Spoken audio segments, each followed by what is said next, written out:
हाऊसमध्ये ते असताना मी काही काळ मंत्री होतो आणि त्यांच्यासमोर बोलायचं किंवा ते मागे बसायचे त्यांच्यासमोर बोलायचं म्हणजे भीती वाटायचं. एक शब्द इकडे तिकडे झाला की समजायचं आज रावते साहेबांकडून फोन येणार आहे. असो, पण ह्या सगळ्या नेत्यांबरोबर जेव्हा आपण काम करतो अनेक गोष्टी शिकायला मिळतात आणि सगळ्यात महत्वाची गोष्ट त्यांच्याकडून शिकायला मिळते ती म्हणजे डिसिप्लिन. प्रत्येक नेत्याबद्दल काही ना काहीतरी सांगण्यासारखं आहे. जसं मी रावते साहेबांबद्दल सांगितलं की ते जे काम करण्याची पद्धत आहे त्यांची, मला आठवतं त्यांनी एकदा कापूस दिंडी काढली होती आणि उद्धव साहेबांनी मी त्यांच्यासोबत तिथे 1-2 दिवसांसाठी गेलो होतो आणि त्यांच्या पायाला अक्षरशः रावते साहेबांच्या फोड्या आल्या होत्या.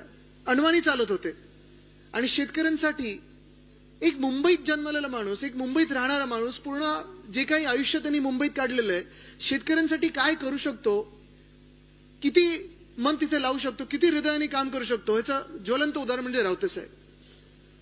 देसाई साहेबांबद्दल काय सांगायचं. देसाई साहेबांबद्दल अर्थात अनेक वर्ष मी पाहत आलेलो आहे. उद्धव साहेबांसोबत काम करत असताना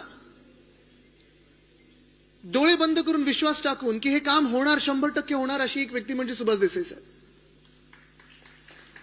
खरं जर पाहिलं गेलं तर त्यांना जवळून मी पाहिलं ते डॅव्हॉसमध्ये पाहिलं. त्यांचं वय मला वाटतं त्यावेळी देखील, आता किती वय असेल तुम्हाला माहितीये का कोणाला त्यांचं वय? 40-50 20 अंदाज एवढंच येतं. तेवढंच होईल आपण वय. पण जे काय त्यांचं असेल ते तिथे आमच्या सर्वांच्या आधी उठायचे.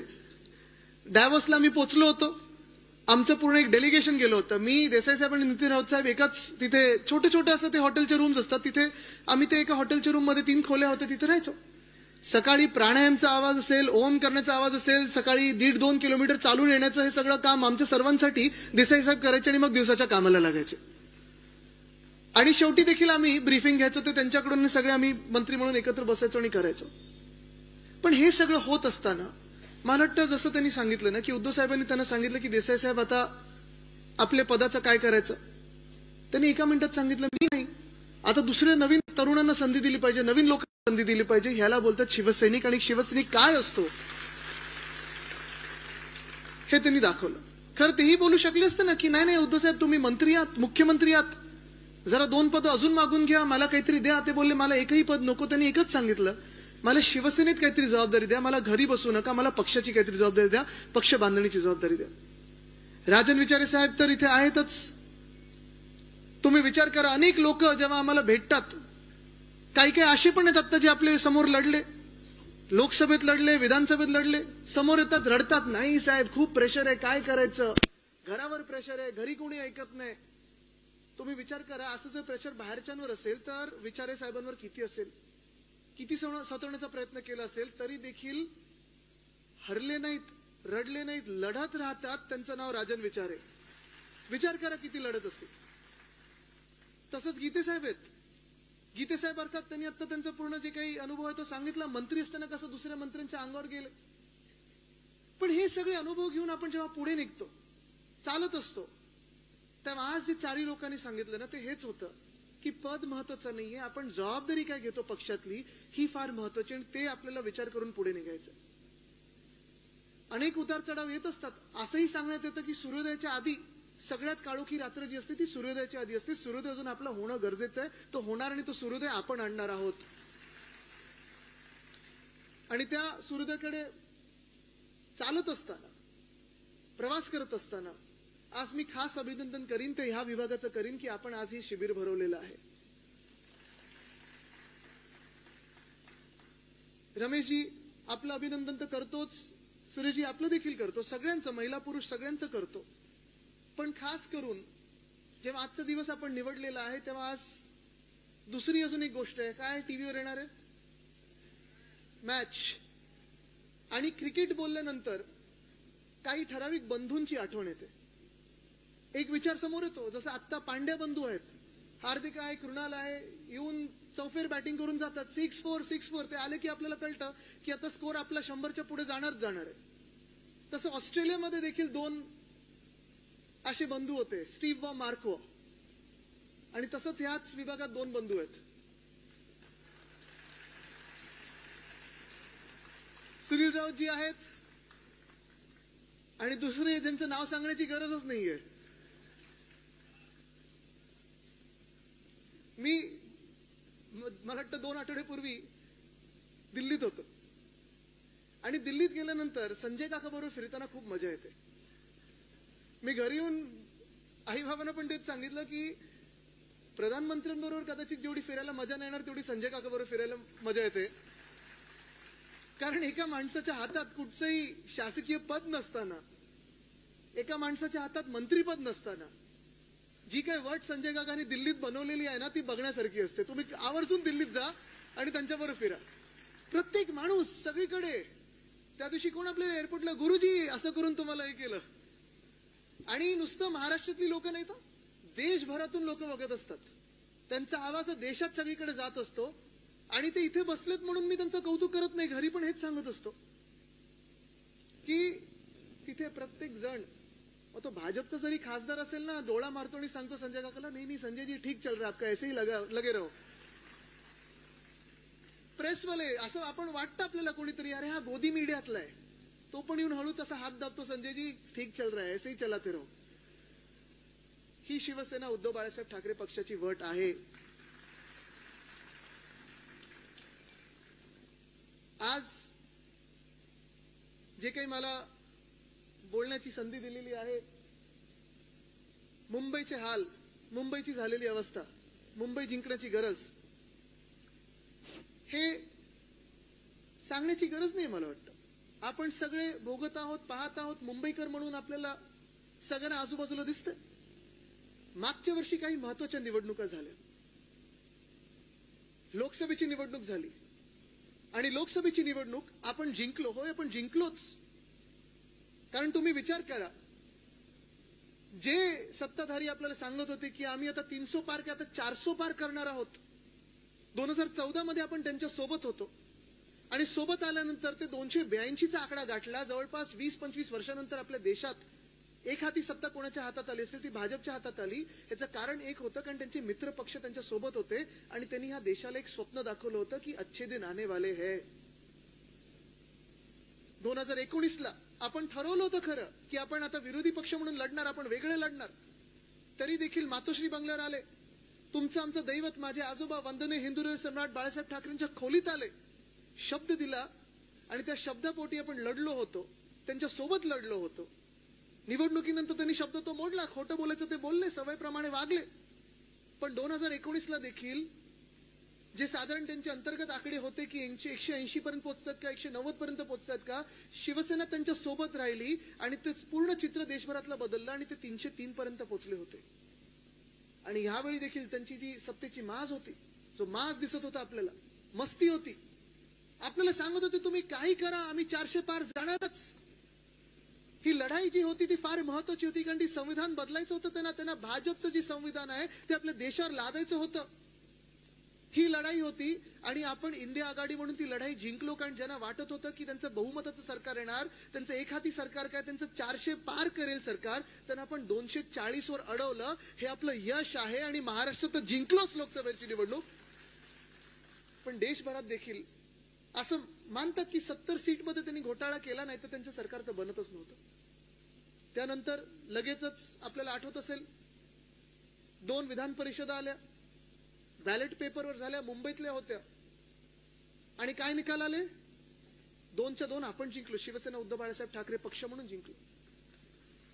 दिल्लीत त्यांचं सरकार बसलं होतं, महाराष्ट्रात त्यांचं खोके सरकार तर होतच.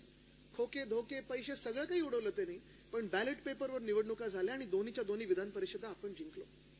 तिथे देखील इंडिया आघाडीला यश आलं, कारण महाराष्ट्रभरात जे चित्र होतं विधान परिषदांच्या निवडणुकीचं, जे लोकांमधून निवडून येतात, आमदारांमधून नाही लोकांमधून येतात, मग ते शिक्षक मतदारसंघ असो, पदवीधर मतदारसंघ असो, ह्या दोघांमधून आपण जिंकलो.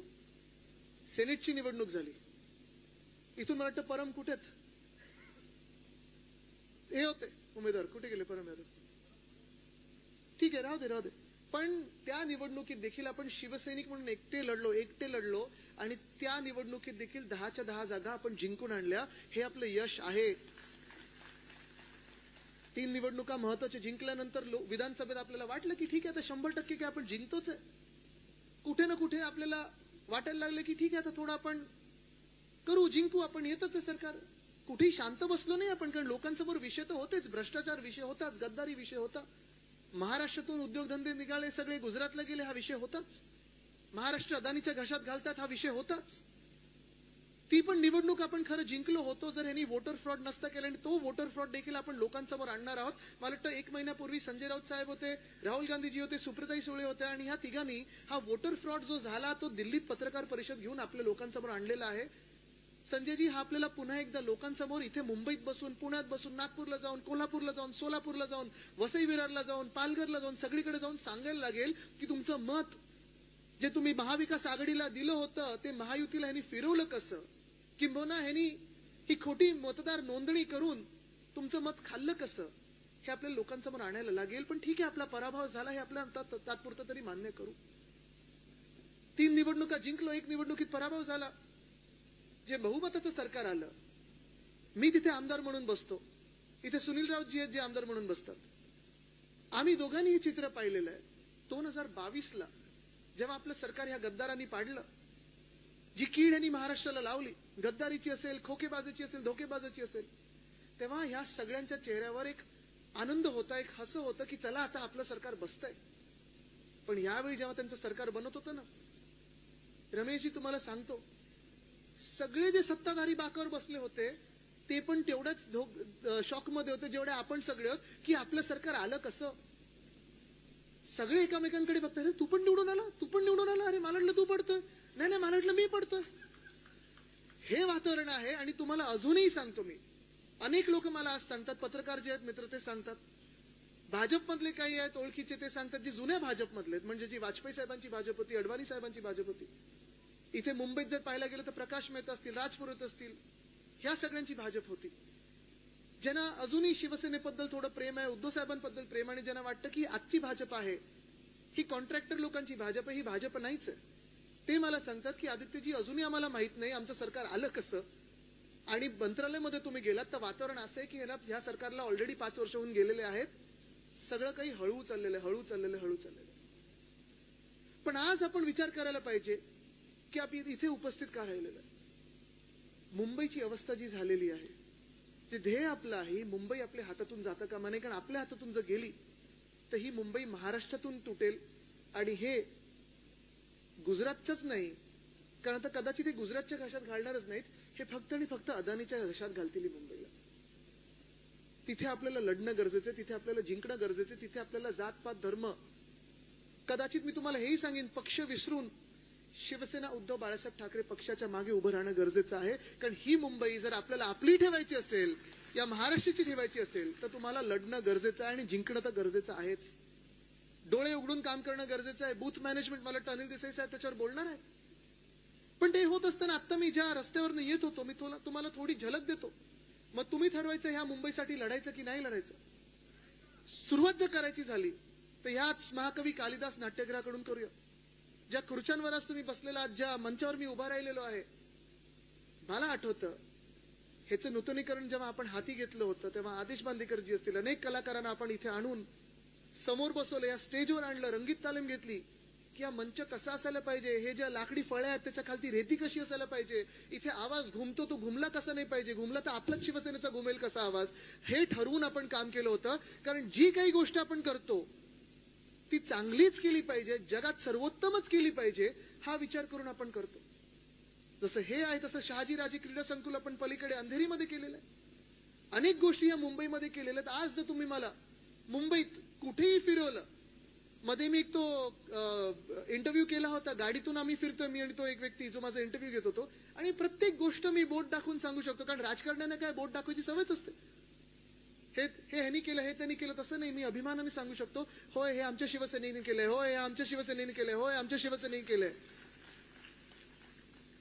पण दुर्दैव आपलं एवढंच आहे, काल परवाकडे मी उद्धव साहेबांशीच गप्पा मारत होतो की अनेक गोष्टी आपण या महाराष्ट्रात केल्या, अनेक गोष्टी आपण सुरुवात केली आणि उद्घाटन कोणी भलतंच करत.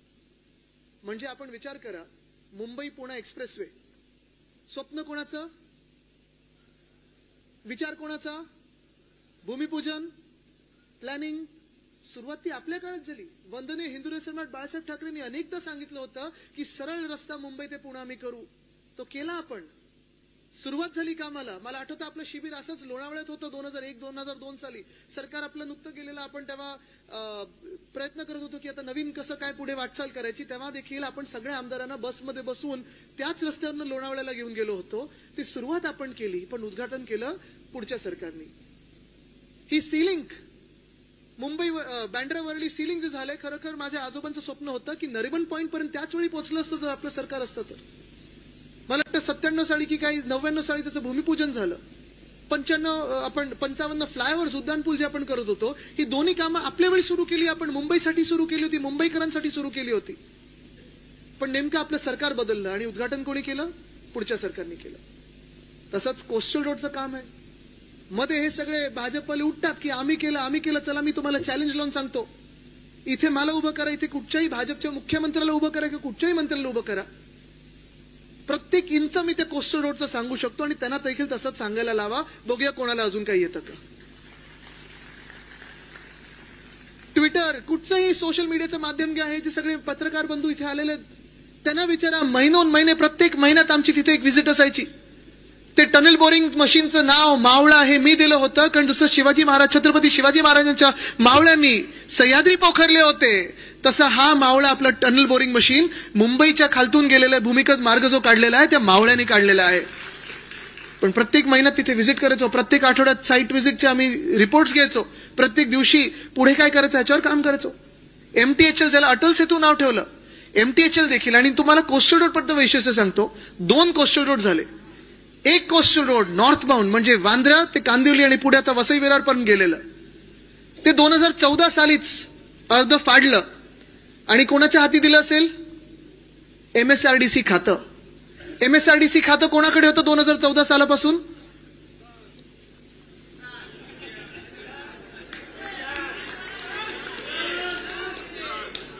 किती वर्ष झालेत आता? 11 वर्ष झाली. आत्ता पिलर लागायला लागले, 2दा कॉन्ट्रॅक्टर बदललेत, एस्केलेशन झालं, पैसे कमवले, पण एक सुद्धा गर्डर अजून लागलेला नाही. हे त्यांचं काम. आणि उद्धव साहेबांनी जे BMCच्या मार्फत हाती घेतलं काम, ते आज आपण बघतोय. जर आपलं सरकार असतं तर डिसेंबर 2023 पर्यंत पूर्ण झालं असतं कोस्टल रोड. आज मुंबईकरांना खरोखर हा जो मोकळा मार्ग मिळालेला आहे. मी प्रत्येक दिवशी आता विधान भवनला जाताना उद्धव साहेबांना भेटतो आणि सांगतो की तुमच्यामुळे काम झालेलं आहे. मी वांद्र्यावरनं विधान भवन जो मला 1-1.5 तास लागायचा 20 मिनिटात पोहोचतो. मुंबईकरांना मोकळा श्वास जो मिळालेला आहे ते उद्धव साहेबांच्या विजन मुळे झालेलं आहे. आणि उद्धव साहेबांनी ही विजन ही पहिल्यांदा 2012 मध्ये मांडली होती. 2014 पासून आपण याचा पाठपुरावा सुरू केला. जावडेकर साहेबांना 2-3दा मी स्वतः भेटायला गेलोय, कारण त्यांनी केंद्राच्या परवानगी असतात ते उशीर केला. 17 मध्ये परवानगी मिळाली. भूमिपूजन आपण केलं होतं आणि आज काम दिसते. जर आपलं सरकार असतं तर हे डिसेंबर 2023 पर्यंत आपण कोस्टल रोड पूर्णच्या पूर्ण पुरा तयार केला असता आणि लोकांना आपण तिथे नेलं असतं. गार्डन झाले असते, सायकल ट्रॅक झाले असते. अटल सेतू खरं तर हा नोव्हेंबर 2023 मध्ये व्हायला पाहिजे होता, पण तो देखील त्यांनी डिले केला. पण उद्धव साहेबांनी पहिलं गर्डर लॉन्चिंग केल्यानंतर आपण आपलं सरकार पडेपर्यंत 82% काम पूर्ण केलं होतं. तसंच वरळी शिवडी कनेक्टर आपल्या काळात जवळपास 48% काम पूर्ण झालं होतं. आता ह्यांचं सरकार 2.5 वर्षाचं होतं. आपल्या साधारणपणे 21 ते 22 मध्ये 48% काम ज्या रस्त्याचं पूर्ण होतं, ह्यांचे सरकार 2.5 वर्ष 3 वर्ष झाली. पुढचे 10% पण पुढे गेले नाहीत. ह्यांची टक्केवारी वेगळी असते, पण कामांची टक्केवारी कुठेही दिसत नाही. असं दुर्दैवी सरकार, अवकाळी सरकार आपल्या डोक्यावर बसलेलं आहे. मुंबई विरोधी सरकार बसलेलं आहे. आता ज्या ईस्टर्न फ्रीवेवरनं येत होतो मी, तुम्ही देखील ईस्टर्न फ्रीवे वापरत असाल ना रोज? गेल्या मला सांगा 1.5 वर्षामध्ये किती वेळा रिसर्फेसिंगचं काम झालं त्याच्यावर? मी मोजलेलं 3दा झालं. 3दा. कोस्टल रोडचं काम आत्ता पूर्ण झालेलं आहे, त्याच्यावर रिसर्फेसिंग पॅच सुरू झालेले आहेत. आणि अनिल देसाई साहेब, तुम्ही आज इथे आलेला आहात. लोकसभेचे तुम्ही खासदार म्हणून जेव्हा दादर माहीममधून लढत होतात, तिथे व्ह्यूइंग डेक जो आपण बनवला, तसाच आपण मलबार हिलच्या तिथे बनवला. पण हे सगळं काम आपण जे हाती घेतलं होतं, माझं दुःख एवढंच आहे, माझं पोटदुखी एवढीच आहे. जर आज आपलं सरकार असतं, गेल्या 5 वर्षात देखील आपलं सरकार असतं, तर ह्या मुंबईला आपण कुठच्या कुठे नेलं असतं. मी तुम्हाला 4 गोष्टींमध्ये मुंबईची हालत कशी खराब होते आणि मुंबई पुन्हा एकदा महापौर मुंबईत शिवसेना उद्धव बाळासाहेब ठाकरे पक्षाचाच का असावा हे सांगतो. पहिली गोष्ट, रस्ता घोटाळा. आज आपण पाहतोय, सोशल मीडिया उघडा तुम्ही, दहिसरमध्ये कोण राहत असेल, कोणी वांद्र्यात राहत असेल, कोणी जिहूत राहत असेल, कोणी कुठेही राहत असेल, एकच सगळ्यांची कंप्लेंट आहे, काय खोदून ठेवलंय. मला तर वाटायला लागले आता बीएमसी काही आपल्या रस्त्यांखाली शोधतंय की काय असं वाटायला लागलेलं आहे. कदाचित त्यांना पुरातन काहीतरी मिळेल तिथे. एक साम्राज्य होतं पुरातन आणि 1000-2000 वर्षापूर्वीचं काहीतरी साम्राज्य त्यांना सापडेल. पण हे कशासाठी होते, कोणासाठी होते, का म्हणून होते, ह्याचं कारण एकच आहे. 2 वर्षापूर्वी 15 जानेवारी 2023ला मी पत्रकार परिषद घेतली होती आणि सांगितलं होतं की ह्या मुंबईमध्ये एक रस्ता घोटाळा होत आहे. प्रधानमंत्री महोदयांना मी सांगितलं होतं, विनंती केली होती की प्रधानमंत्री महोदय आपण देशाचे प्रधानमंत्री आहात, आपली बदनामी आम्हालाही चालणार नाही, आपल्या हातून चुकीच्या कामाचं भूमिपूजन व्हायला नको, आपण ह्या रस्त्याचं भूमिपूजन करू नका. तेव्हा 6080 कोटीचं टेंडर निघालं होतं. मी पत्रकार परिषद घेतली. एकनाथ शिंदे यांचे 5 मित्र मोठे कॉन्ट्रॅक्टर यांना 5 पॅकेट दिली होती. 5 भाग मुंबईचे पाडले त्यांनी, 5 पॅकेट दिली होती. प्रत्येकाला 3-3 लोकांनी टेंडर भरलं होतं. एकाला टेंडर मिळतं, दोघांनी अबव मध्ये भरायचं. 100 कोटीहून जास्ती म्हणजे जवळपास 10% त्या पूर्ण टेंडरचे अडव्हान्स मोबिलायझेशन मध्ये देणार होते. 6080 कोटीमधून अडव्हान्स मोबिलायझेशन देणार होते. आपण विचार करा किती पैसे या कॉन्ट्रॅक्टर मित्रांच्या हाती एकनाथ शिंदेंचे जाणार होते. पत्रकार परिषद मी घेतल्यानंतर मी त्यांना चॅलेंज केलं, मी मुख्यमंत्र्यांना चॅलेंज केलं. मी म्हणलं चला तुमचे सगळं खातं येऊन घेऊन बसा माझ्यासमोर, मी एकटा इथे बोलायला तुमच्यासोबत तयार आहे, मीडियासमोर बोलूया आणि मी तुम्हाला प्रूव्ह करून दाखवतो की हा घोटाळा कसा आहे. तेव्हा त्यांनी उत्तर दिलं होतं, आता खड्डेमुक्त करू, 2 वर्षात रस्ते खड्डेमुक्त करू. अरे म्हणून किती वर्ष उलटून गेलीत, 3 वर्ष उलटून गेलीत. स्वतः मुख्यमंत्रीपद पण सुटलं त्यांचं. मुंबई खड्डेमुक्त झालीये का? कारण मी तुम्हाला सांगतो, मी गेले 10 वर्ष मुंबई महानगरपालिका जवळून पाहिलेली आहे.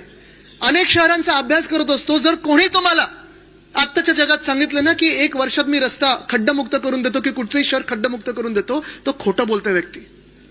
कोणी जर सांगितलं तुम्हाला मी पूरमुक्त करून देतो कुठचंही शहर, ती व्यक्ती खोटं बोलते. तुम्ही न्यूयॉर्क बद्दल बोला, लंडन बद्दल बोला, सॅन फ्रान्सिस्को बद्दल बोला, मुंबई बद्दल बोला, शांघाय बद्दल बोला, हे काम हे सुरूच असतं. कारण मुंबई किंवा कुठच्याही शहरामध्ये जेवढी लोकसंख्या आहे, जेवढी गाड्यांची संख्या असते, जेवढं पूर्ण विकासाचं काम चालू असतं, हे सतत बदलत असतं.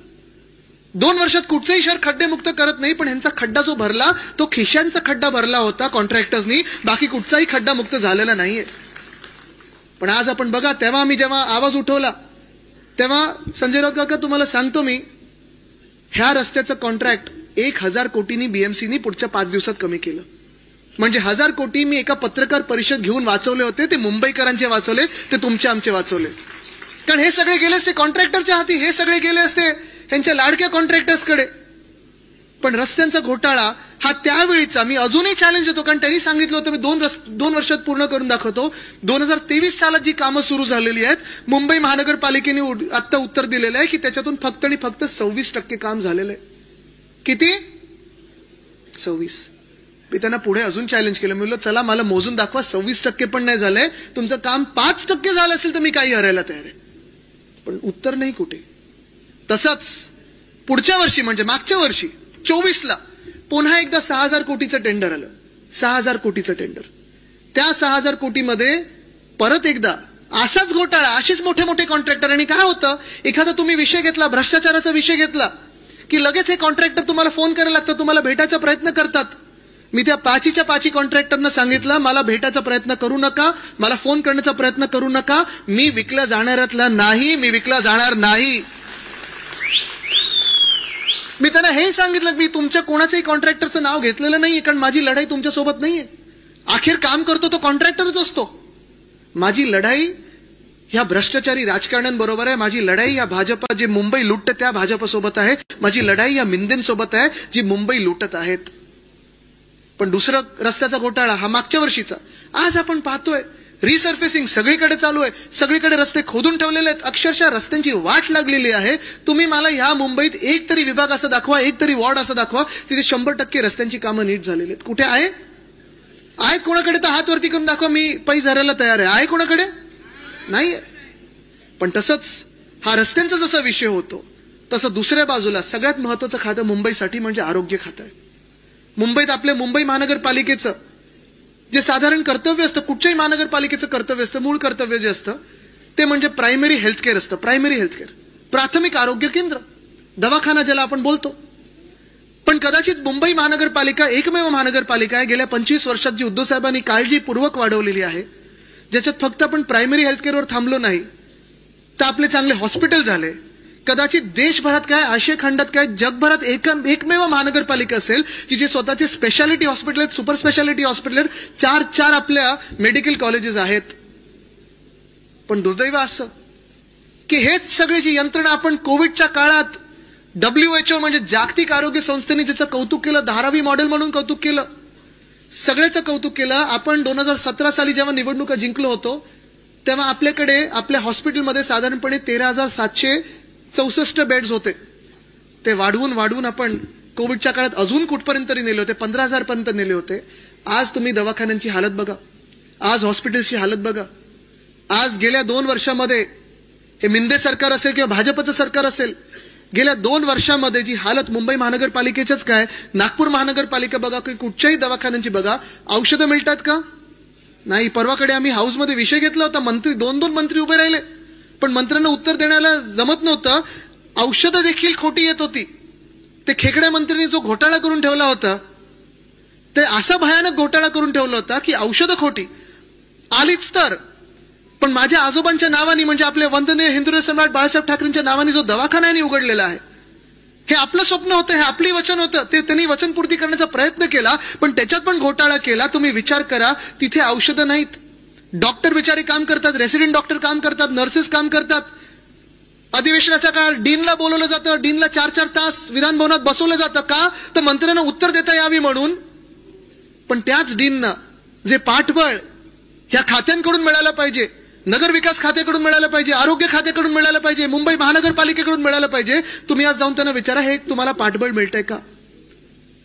आपण आंदोलनं केली, केईम मध्ये केलं, जेजेला केलं, तिकडच्या सगळ्या डॉक्टर्सने सोबत घेऊन केलं. कारण एखादा पेशंट तुमच्या समोर आल्यानंतर जर औषधच नसतील तर तुम्ही त्यांना देणार तरी काय? पण तिथे आज तुम्ही गेलात तर एक्सरे फिल्म नाहीये, MRI स्कॅनसाठी 1 महिना वेटिंगवर आहे, तुम्हाला IV फ्लुइड्स मिळत नाहीयेत. डॉक्टर आणि डीनना सांगितलं जाते की CSR मधून तुम्ही खरेदी करा, आमच्याकडे देण्यासाठी पैसे नाही आहेत. पण जे CPD सेंट्रल परचेस डिपार्टमेंट ज्या इथे नगरसेवक म्हणून ज्यांनी काम केलंय, तुम्हाला सांगतो मी, तुम्हाला हे माहितीच असेल, ज्या CPD सेंट्रल परचेस डिपार्टमेंट ज्यांनी खरोखर औषधं घ्यायला पाहिजेत, विकत घ्यायला पाहिजे, ज्यांचं कामच मुळात हे आहे की आपले सगळे दवाखाने असतील, आपले सगळे आरोग्य केंद्र असतील, आपले सगळे हॉस्पिटल्स असतील, इथे औषधाचा पाठपुरावा करून तिथे सगळा पुरावा करणं गरजेचं आहे. ते न करता, पुरवठा करणं गरजेचं आहे, ते न करता ह्या सेंट्रल परचेस डिपार्टमेंटला कशात लावलंय तर स्ट्रीट फर्निचरच्या घोटाळ्यात लावलंय. मिंदेंनी हे पूर्ण खातं जे आहे, ज्यांनी औषधाचा पुरवठा केला पाहिजे, विकत घेऊन पुरवठा या सगळ्या हॉस्पिटलनं केलं पाहिजे, तेच खातं वापरलं तर स्ट्रीट फर्निचरसाठी. जो घोटाळा मी केस टाकली आहे लोकायुक्तमध्ये आहे, तिथे लढत आहे, मी एकटा लढत आहे, कारण माझ्या मुंबईचा पैसा मी वाया जाऊ देणार नाही. पण स्ट्रीट फर्निचरचा घोटाळा, असा भयानक घोटाळा, 10,000 कुंड्या विकत घेतात झाडांच्या, पण झाडं कुठची लावणार त्याच्यात त्यांना माहितीच नाहीये. 30,000 बेंच घेणार आहेत, लावणार कुठे कोणालाच माहिती नाहीये. तसाच सॅनिटरी पॅड वेंडिंग मशीनचा घोटाळा, की वेंडिंग मशीन घेणार पण सॅनिटरी पॅड त्याच्यात कुठचे लागणार हे आम्हाला माहितीच नाहीये. एवढं निर्लज्जपणे हा सगळा कारभार चाललेला आहे. आरोग्य खातं आपण पाहतोय भयानकपणे कोसळलेलं आहे. आणि आजच मी पाहतोय ना, सगळ्या मुंबईमध्ये तुम्ही पाहा ना, प्रत्येकाला आज सर्दी खोकला ताप आहे ना, पोट बिघडलेलं आहे, कोणातरी सर्दी झालेली आहे, अलर्जीनी, धूळ कुठेतरी आहे. वातावरण बघा तुम्ही, हवामान बघा, उत्तर द्यायला आज मुंबईमध्ये कोणी आहे का? कोणी नाहीये. आज राज्य सरकार म्हणून असेल, महानगरपालिका तर हे 3 वर्ष घेतलीच नाही आणि हिंमतच नाही. आणि माझ्या कानावर जे ऐकू येत आहे त्यांना मेच्या शेवटाला आहे ना निवडणुका घ्यायच्यात, कारण यांचं कॅल्क्युलेशन असं आहे भाजपचं की मे मध्ये आपला कोकणी माणूस जातो गावात, कोल्हापूरचे जातात गावात, महाराष्ट्रातले आपल्या आपल्या गावी गेल्यानंतर मुंबई जिंकण्याचा एकमेव त्यांचा कार्यक्रम हाच आहे की मेच्या शेवटाला निवडणुका घ्यायच्या. तयार आहात का लढायला की गावी जाणार?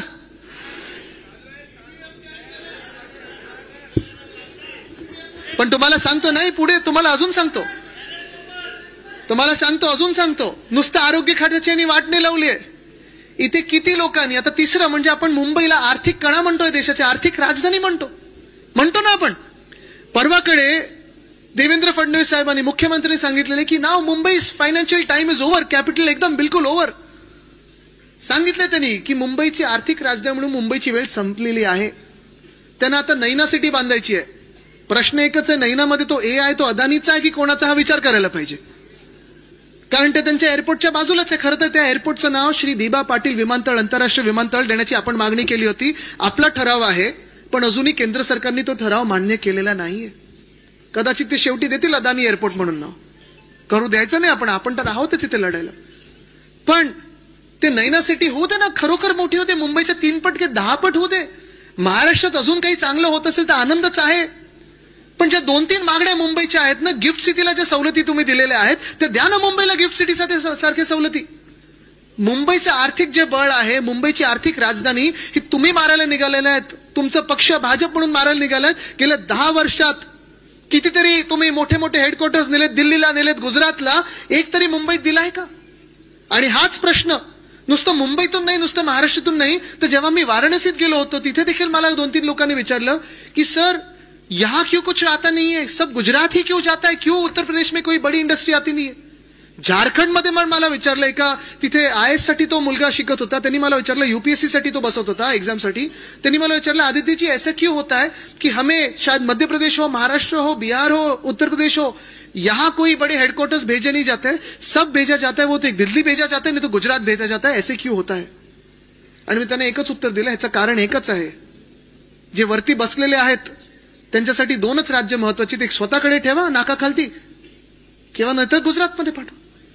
पण ज्या गिफ्ट सिटी, ज्या सवलती आहेत, जर तुम्ही मुंबईला दिली ना, मुंबई अजूनही काय नुसतं महाराष्ट्रात काही, नुसतं देशात काही, जगात पुन्हा एकदा आर्थिक राजधानी बनू शकेल अशी ताकद माझ्या मुंबईत आहे. पण मुंबई मारण्याचा जो प्रयत्न आहे तो असा करत आहेत, हे असं काही करत आहेत, तुम्हाला सांगतो. एक तर सगळे जे काही ऑफिस आहेत ते हलवत आहेत. दररोज आपल्या मुंबईच्या रेल्वेमधून 60 लाख लोक प्रवास करतात, 60 लाख लोक. त्यांच्यासाठी सोयी सुविधा काही वाढवलेल्या आहेत का, तर नाही.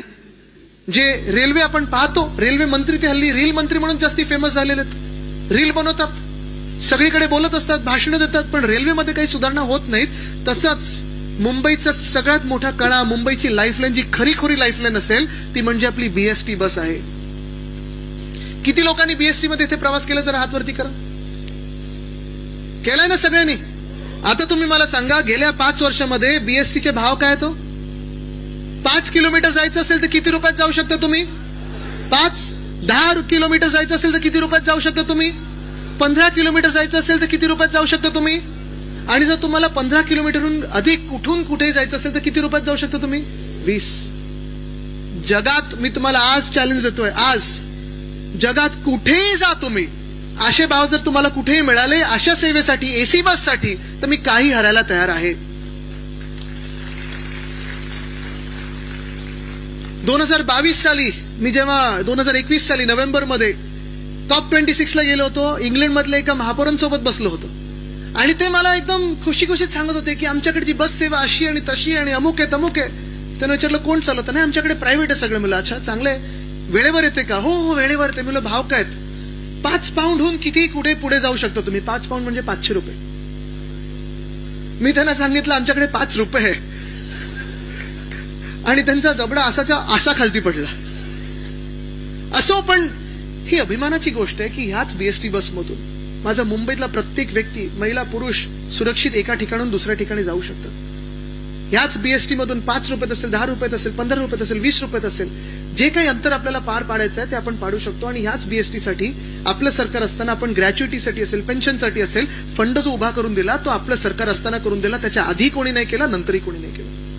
या सगळ्यांचे जे डोळे लागलेत ना, या मंत्र्यांचे डोळे जे लागलेले आहेत आणि जे नजर लावायचा प्रयत्न करतात ते आपल्या BSTच्या बस डेपोवर लावायचा प्रयत्न करतात की आता बस डेपो पण बिल्डरांना विकतो कसं आणि पैसे काढतो कसं, एवढंच त्यांचं लक्ष आहे. BSTवर कोणाचंही लक्ष नाही. हे BST मुद्दामून मारण्याचा प्रयत्न करतात की मुंबईकर प्रवासातच मुंबईकरांचे हाल झाले.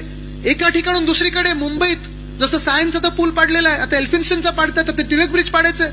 ट्रॅफिकमध्ये मुंबईकर अडकला आणि मुंबईकर कामावर जायला कंटाळायला लागला तर मुंबईकर कामावर जाणारच नाही, ऑफिस बंद पडतील आणि ऑफिसातून हलतील, दुसरीकडे जातील. हा यांचा डाव आहे. STचे आता भाव वाढवलेले आहेत. मंत्री सांगतात मला माहितीच नाही फाईल सही कोणी केली. मुख्यमंत्री बोलतात हे आधीच झालेलं आहे.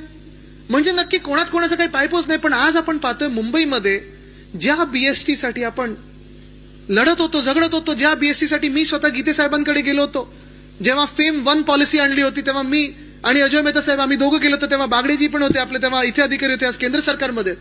आम्ही गीते साहेबांकडे गेलो होतो की आम्हाला नुसतं कॅपेक्स नाही, ओपेक्स मॉडेल पण आम्हाला वेटलिस्टवर पण बसेस द्या. आम्हाला आमच्या युनियन बरोबर जे आम्ही अग्रीमेंट केलेलं आहे 3,337 बसेस कमीत कमी मुंबईत चालवायच्या आहेत परमनंट कामगारांसाठी, आणि इतर ज्या मुंबईकरांसाठी वाढवायच्या आहेत. ते आपलं स्वप्न होतं की 2027 पर्यंत 10,000 इलेक्ट्रिक बसेस आपण मुंबईमध्ये आणणार होतो. काम सुरू केलं होतं. आज आपलं सरकार असतं तर कदाचित आपण जवळपास 7,000 इलेक्ट्रिक बसेस पर्यंत पोहोचलोही असतो.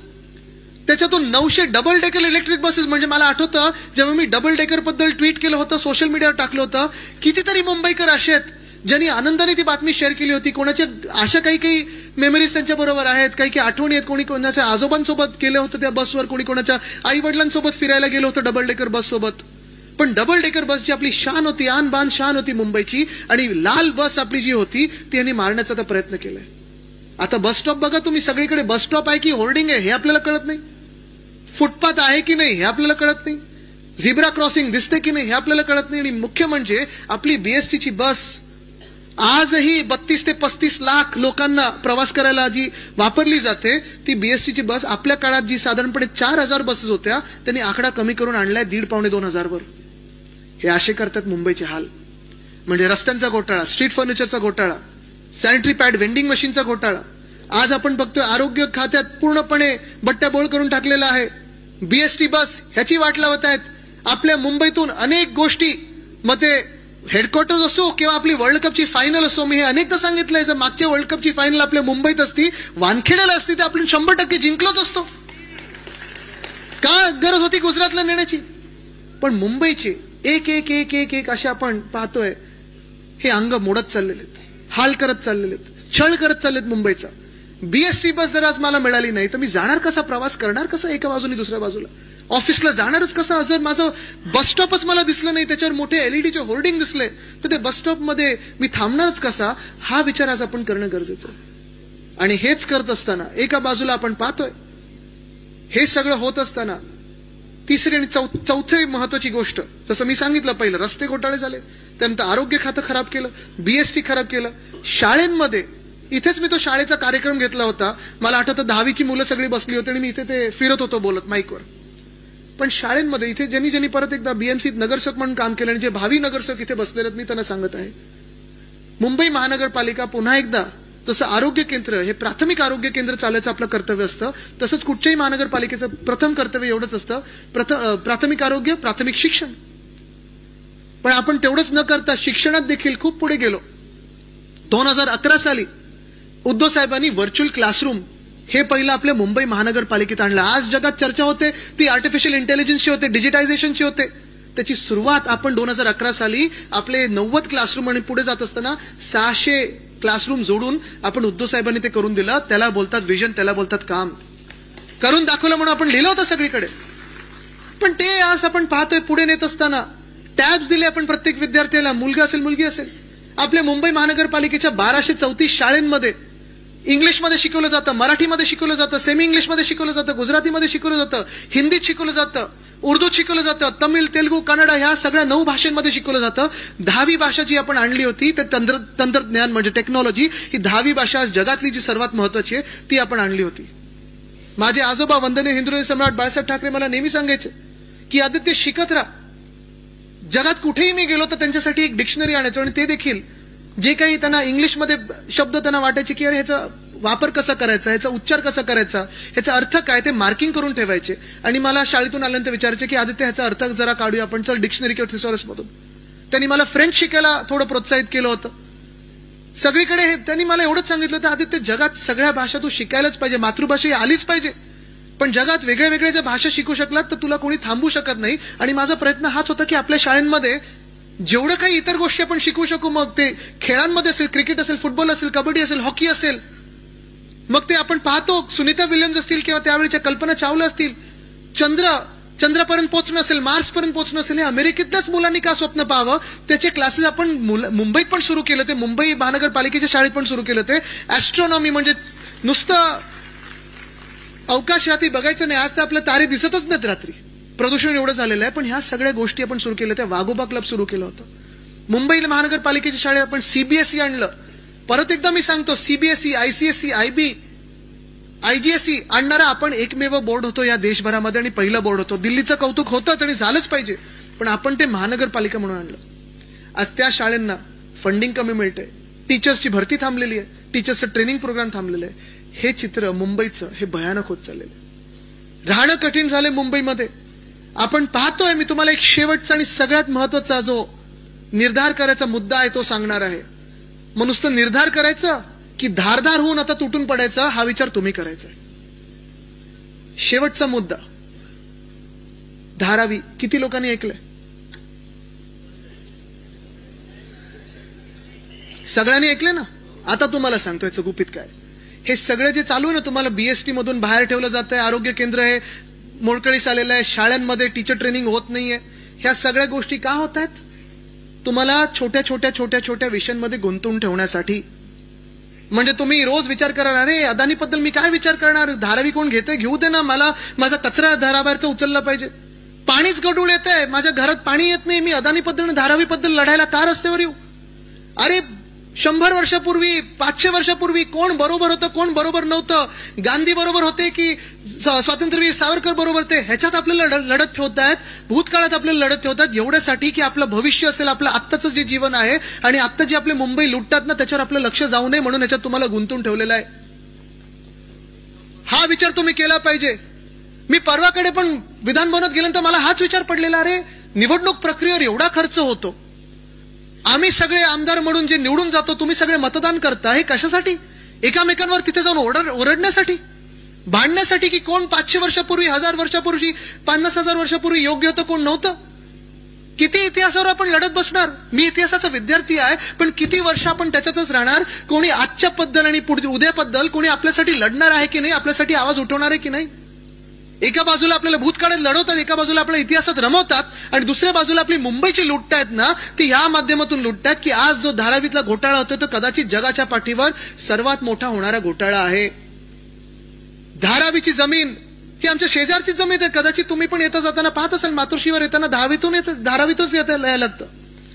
धारावी जमीन ही साधारणपणे 300 एकर आहे. 300 एकर. धारावीचा पुनर्विकास व्हायलाच पाहिजे ह्याचे मत आपलं पण आहे. आपल्या सरकारमध्ये पण कदाचित हे टेंडर निघालं असतं. पण धारावीच्या पुनर्विकासासाठी 300 एकर आणि त्याच्या बाजूचे 240 एकर असे साधारणपणे 540 एकरचा भूखंड हा अदानीला दिला गेलाय. टेंडरच्या माध्यमातून दिला. काही कदाचित चुकीचं असेल नसेल ही एक वेगळी गोष्ट झाली. पुनर्विकासासाठी कदाचित आपलं सरकार पण असतं, त्यावेळी कदाचित अदानी जिंकू शकले असते, कोणी जिंकू शकले असते. पण ह्याच्या पुढचं जे आहे ना हे भीतीदायक आहे. हे तुम्ही लक्षात घ्या आणि मग ठरवा. निर्धारच करून बसायचं की धारदार होऊन रस्त्यावर उतरायचं नाही. आत्ता जर तुम्हाला एवढी चीड असेल तर पुढचं तुम्हाला सांगतोय.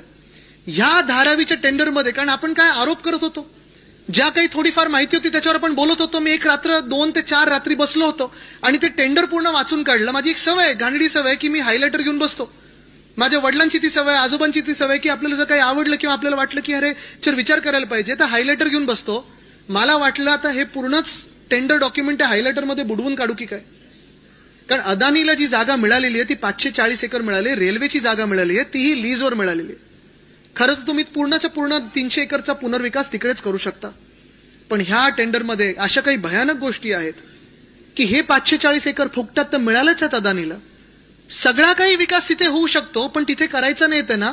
तिथे ती जागा सोडून मुंबईत अधिकचे 540 एकर मुंबईभरात त्यांना आत्ता तरी दिलेले आहेत. म्हणजे धारावी गिळलं, धारावीतली रेल्वेची जमीन गिळली, त्याच्या बाहेर कुर्ल्यातली मदर डेअरीची जमीन गिळली, मुलुंडची जमीन गिळली, कांजूरमार्गची जमीन गिळली. परत अजून कुठेतरी पश्चिम उपनगरात त्यांना जमिनी पाहिजेत. आपले जे सॉल्ट पॅन आतापर्यंत नॉन डेव्हलपमेंट झोन होते, मुंबईच्या पर्यावरणासाठी महत्वाचे आहेत. आणि जिथे आता मी येतो तो कांजूरमार्गला 102 एकरचा जो प्लॉट आपण मेट्रो 6, 4 आणि 14 साठी घेत होतो, 10,000 कोटी जनतेचे वाचवत होतो, तो यांनी खोटं दाखवलं. आता सॉल्ट पॅन आहे, आता बोलतात सॉल्ट पॅन नाही, तिथे पण अदानीलाच यांना जागा द्यायची. हे कशासाठी होते, कोणासाठी होते? मुंबईचे 1080 एकर हे कोणाच्या घशात टाकले जातात आणि का टाकले जातात हे तुम्ही मला सांगा. तुम्ही सगळे मुंबईकर आहात ना? खरेखुरे मुंबईकर आहात ना की खोटे आणून बसवलेत ऍक्टर? खरे आहेत ना? आता तुम्ही मला सांगा, किती वर्ष तुम्ही मुंबईत राहताय हो? जन्मापासून राहताय. तुम्हाला मुंबईत 1 इंच जागा फुकटात मिळू शकते का? मिळू शकते का? चला आत्ता जाऊन मंत्रालयात एक दाखला द्या की मी मुंबईकर आहे, इथेच माझा जन्म झाला, इथेच मी वयाचे 40 वर्षापर्यंत राहिलेलो आहे, मला 1 फूट जागा फुकटात द्या. मिळेल तुम्हाला जागा? मग जर तुम्हाला जागा मिळत नसेल तर त्या अदानीला 1080 एकर का माझ्या मुंबईचे द्यावे, हाच प्रश्न मी तुम्हाला इथे विचारायला आलेलो आहे. फुकटात जागा कशाला द्यायला पाहिजे? बरं, पुनर्विकास होणार असेल ना तर 100% पुनर्विकास करा, काही कोणाला प्रॉब्लेम नाहीये. पण पुनर्विकास होत असताना त्याच धारावीमधून जे वर्षानुवर्ष तिथे मेहनत करत आलेत, बरं धारावी काही फक्त धारावी आणि झोपडपट्टी नाहीये, त्या 300 एकर धारावीमध्ये झोपडपट्टी आहेच, तिथे आपला कोळीवाडा आहे, तो देखील स्थलांतरित करणार आहेत. धारावीतला कोळीवाडा स्थलांतरित करणार, धारावीतले अनेक महिला बचत गट आहेत ते स्थलांतरित होणार. धारावीत जवळपास 1 ते 1.5 लाख परिवारांना हे अपात्र ठरवणार आणि यांना मुंबईच्या बाहेर काय सगळीकडे कुठे पाठवणार यांना माहित नाही. पण भयानक गोष्ट ही आहे की हे आता एक धारावी आहे ते 20 धारावी होणार. असं नाही की मुलुंडकरांना धारावीकर त्यांच्या सोबत नको आहेत, असं नाही की कांजूरमार्ग मधल्या लोकांना धारावीकर त्यांचे शेजारी म्हणून नको आहेत. पण प्लॅन करत असताना, विचार करत असताना हे नक्की कसं होणार, काय होणार, तर ह्यांनी असं केलंय संजय राऊत साहेब आणि अनिल देसाई साहेब, आपण तर लढतच आहात तिथे. 1.5 लाख परिवार धारावीतले अपात्र ठरवणार. धारावीकरांना किती स्क्वेअर फूटची घरं मिळणार, तर एवढं सगळं करून 305 स्क्वेअर फुटाची घरं मिळणार. अनेक लोक तिथून घराबाहेर होणार, बेघर होणार. त्यांना कुठे बसवणार, तर कांजूरमार्गमध्ये बसवणार, मुलुंडमध्ये बसवणार, गोरेगावमध्ये बसवणार, घाटकोपरमध्ये बसवणार, कदाचित उद्या कोल्हापूरात बसवतील, वरळीत बसवतील, कुठेही बसवतील.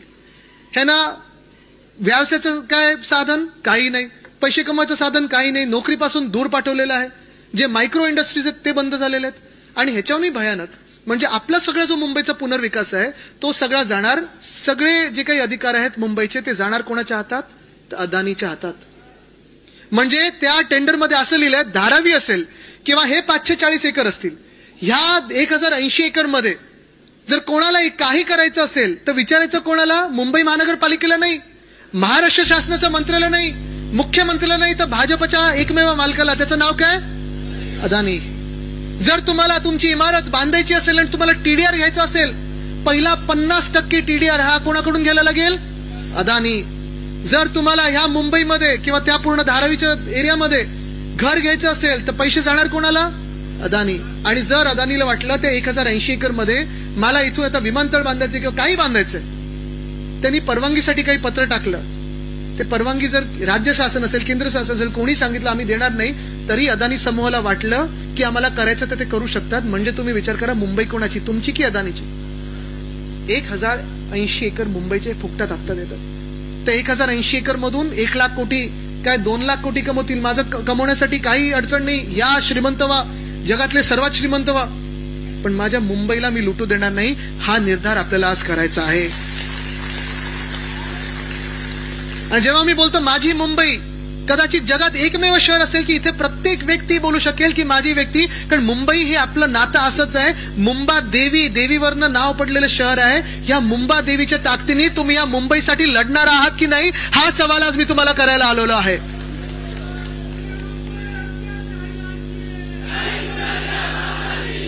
आज मुंबईची गरज आहे ती आपण सर्वांनी रस्त्यावर उतरण्याची. आज मुंबईची गरज आहे ती मतदान केंद्रावर उतरण्याची. आज मुंबईची गरज आहे जातपात, धर्म, राजकीय भेदभाव सोडून मुंबईसाठी लढण्याची. त्या मुंबईसाठी, आपल्या मुंबईसाठी तुम्ही लढायला तयार आहात का, हा प्रश्न मी तुम्हाला विचारायला आलोय. कारण अनेक शिबिरं होऊ शकतात, शिबिरांमधून खूप काही शिकण्यासारखं असतं, पण या शिबिरामधून आपण का लढतोय, हा काच सवाल, काच उत्तर हे फार महत्वाचं. आणि काच उत्तर एकच आहे, मुंबई, मुंबई, मुंबई. या मुंबईच्या श्वासासाठी, या मुंबईच्या सन्मानासाठी, या मुंबईच्या आत्म्यासाठी तुम्ही लढणार आहात का? अनेक आमिषं दिली जातील, कदाचित निवडणुका आत्ता होतील, निवडणुका नंतर होतील, पैसे दिले जातील, तुम्हाला विकले जाणार की मुंबईसाठी लढणार? तुम्हाला पद दिली जातील, तुम्हाला नगरसेवक पदाची तिकीट ऑफर होतील, काय करणार? मुंबई त्यांच्या अदानीच्या घशात घालणार की तुमच्याकडे ठेवणार? कधी आपण मंत्री बनू शकतो, कधी तुम्ही नगरसेवक बनू शकता, पण जर अदानीच्या हातात ही मुंबई गेली तर तुमचं स्वप्न हे चिरडलं जाईल, मुंबईकरांचं स्वप्न चिरडलं जाईल. आमची पिढी तुम्हाला विचारेल, कारण आम्ही तर लढतच आहोत. मी एकटा लढलो तरी चालेल, पाठीवर वार काय रक्त बंबाळून लढीन, पण माझ्या मुंबईसाठी लढणार म्हणजे लढणारच. ही तयारी जर तुमची असेल तर ह्या मेळाव्याला यश आलं असं मी समजेन. तयार आहात लढायला? उद्धव साहेबांसाठी लढायला तयार आहात का? मुंबईसाठी लढायला तयार आहात का? आज जिथेही मी जातोय एक नाव जे मुंबईकरांच्या चेहऱ्यावर असतं, एक त्यांच्या ओठात असतं, ते म्हणजे उद्धव बाळासाहेब ठाकरे. ज्यांना ज्यांना मुंबईवर प्रेम आहे त्यांना उद्धव साहेबांवर प्रेम आहे. आणि हे प्रेम आपण कायम ठेवणं गरजेचं आहे. हे नातं जे आहे ते प्रेमाचं नातं आहे, पण हे नातं हे ज्वलंत एका धगधगत्या शिवसैनिकाचं. आणि ती शिवसेना बालेकिल्ला मुंबई जिथे आहे, हा निर्धार मेळावा आपला आहे, शिबिर आहे. पण असंच शिबिर आपल्याला सत्ताधारी नगरसेवकांचं घ्यायचं असेल तर ह्या मुंबईला वाचवण्यासाठी घ्यायचं असेल. तयार आहात? तयार आहात? तयार आहात? जय हिंद, जय महाराष्ट्र, वंदे मातरम, जय मुंबई.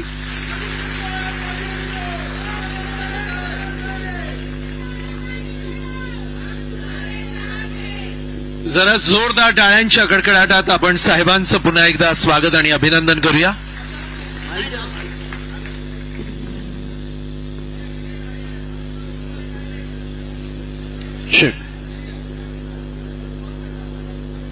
आदरणीय आदित्य साहेब यांनी इतकं सुंदर मार्गदर्शन या ठिकाणी केलंय. जरा जोरदार टाळ्या. आणि मुंबई पुन्हा एकदा आपण आपल्याच ताब्यात ठेवणार आहोत हा शब्द देऊन मी साहेबांना विनंती करतो की आपण आसनस्थ व्हावं, कारण आता याच्या